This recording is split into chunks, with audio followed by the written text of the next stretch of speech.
हरिश्चंद्र गांव में एक गरीब सेठ सेठ प्रताप अपनी पत्नी सुषमा के साथ रहता था, जो कि किसी जमाने में बहुत बड़ा धनवान था। जब सेठ धनवान था, तब उसने बहुत से पुण्य काम किए थे। गरीबों को खाना दिया, अनाथों को घर दिलवाया और बच्चों के लिए पाठशाला भी बनाई और भी बहुत से पुण्य काम किए। लेकिन जैसे जैसे समय बीतता गया, सेठ गरीबी में दिन बिताने लगा। घर की हालत खराब हो गई और सेठ और सेठानी जैसे तैसे दिन बिताने लगे। एक दिन सेठानी जब बाजार से कुछ सामान ला रही थी, तब उसने सुना राज्य के सैनिक कुछ ऐलान कर रहे थे। सुनो सुनो, सभी गांव वासियों के लिए राजा विक्रम सिंह का आदेश है कि यदि किसी व्यक्ति ने किसी भी प्रकार का कोई पुण्य काम किया है तो अपना पुण्य काम बताए और उस पुण्य का जो भी फल होगा वो बख्शिश स्वरूप राजमहल से ले जाए। सैनिक की ये बात सुनकर सेठानी अपने आप से बोली, क्या जिसने भी पुण्य किए हैं उसे राजा इनाम देंगे? तब तो मुझे इन्हें ये बात बतानी होगी। गरीबी में दिन बिताते बिताते हमें भी कहाँ रातों को नींद आती है। इससे कुछ हो पाया तो अच्छा होगा। सेठानी घर जाकर सारी बातें अपने पति यानी सेठ को बताती है। सुनिए जी, मुझे आपको कुछ बताना है। बहुत ही जरूरी बात है, जिसे सुनकर आप भी बहुत खुश हो जाएंगे। अच्छा, ऐसी भी क्या बात है जिसे सुनकर मैं खुश हो जाऊंगा? हाँ हाँ, बताती हूँ। राजा विक्रम सिंह ने सैनिकों द्वारा गांव में संदेश भेजा है कि जिस भी व्यक्ति ने अपने जीवन में जो भी पुण्य काम किए हैं वो राजा को जाके बताए। उसके बदले में राजा विक्रम सिंह बहुत सारा धन देंगे। और हमने तो कितने सारे पुण्य काम किए हैं। आप राजा के पास जाओ, अपने पुण्य बताओ और उससे जो भी फल मिले वो ले लेना। सेठानी की ये बात सुनकर सेठ खुश हो जाता है। अच्छा, अगर ऐसी बात है तो मैं कल ही राजा के पास चला जाता हूँ। मैंने तो इतने पुण्य काम किए हैं कि गिनते गिनते राजा भी थक जाएंगे। और फिर अगले दिन ही सेठ राजा के पास जाने के लिए तैयार हो गया। जब सेठ महल जाने लगा, तब सेठानी ने सेठ से कहा, सुनो जी, इसमें 4 रोटियां हैं। राजमहल दूर है, जाते जाते दोपहर तो हो ही जाएगी। फिर भूख भी लगेगी तो कहीं रुककर ये खा लेना। सेठ प्रताप राजमहल जाने के लिए घर से निकल गया।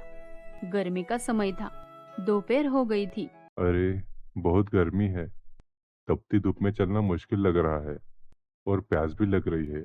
तालाब से पानी पीकर पेड़ की छांव में थोड़ा बैठकर आराम कर लेता हूँ और रोटी भी खा लूंगा। सेठ प्रताप पेड़ के नीचे रोटी रखकर हाथ मुंह धोने के लिए तालाब के वहाँ चला गया। तभी वहाँ पे एक कुतिया अपने 4-5 बच्चों के साथ आ गई और सेठ के सामने प्यार से दुम हिलाने लगी।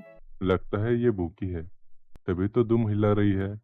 शायद इसे रोटी की खुशबू आ गई होगी। रुको, मैं अभी तुम्हें मेरे पास की 2 रोटी देता हूँ। कुतिया को देखकर सेठ प्रताप को दया आ गई।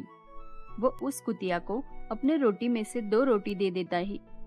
कुतिया भूखी थी, बिना समय लगाए ही उसने दोनों रोटी खा ली और फिर से सेठ की तरफ देखने लगी। अरे, अब क्या तुझे और भूख लगी है?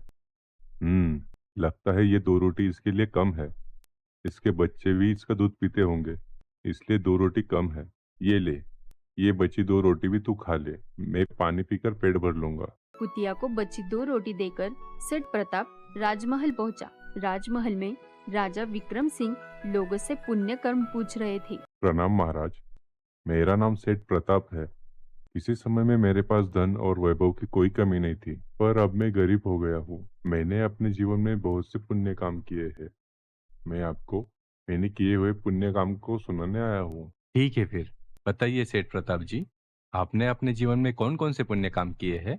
महाराज, मैंने अपने जीवन में बहुत से भूखों को खाना खिलाया है। अनाथों के लिए आश्रम, छोटे बच्चों के लिए पाठशाला और लोगों के लिए अस्पताल भी बनाया है। राजा विक्रम सिंह सेठ के सभी पुण्य काम सुन रहे थे और सेठ प्रताप अपने सभी पुण्य काम बताते जा रहा था। महाराज, अब आप मुझे मेरे पुण्य कामों के लिए क्या बख्शिश दोगे? सेठ प्रताप, मैंने आपके सभी पुण्य काम सुने, पर मैं आपको इन पुण्य कामों के बदले कुछ नहीं दे सकता। अगर आपके पास बताने के लिए और कुछ है तो बताओ, शायद उसके बदले मैं आपको कुछ दे पाऊँ। महाराज, अगर आपके पास मेरे इतने सारे पुण्य कामों के बदले देने के लिए कुछ नहीं है, तो और पुण्य काम बताने में मेरा क्या फायदा? मुझे आज्ञा दीजिए महाराज, मैं चलता हूँ। जब सेठ वापस जाने लगा तब राज्य के सैनिकों ने राजा को कुछ बताया और राजा ने तुरंत ही सेठ को आवाज लगाई। सेठ प्रताप जी, रुकिए। आपने जो दोपहर को पुण्य काम किया वो तो आपने बताया ही नहीं। सेठ मन ही मन बोला। दोपहर को तो मैंने कुछ पुण्य काम नहीं किया। राजा जी किस बारे में बोल रहे हैं? जी, दोपहर को तो मैंने कुछ पुण्य काम नहीं किया। आप किस बारे में बोल रहे हो? समझ नहीं आ रहा। आपने दोपहर को एक कुतिया और उसके बच्चों की भूख मिटाई है।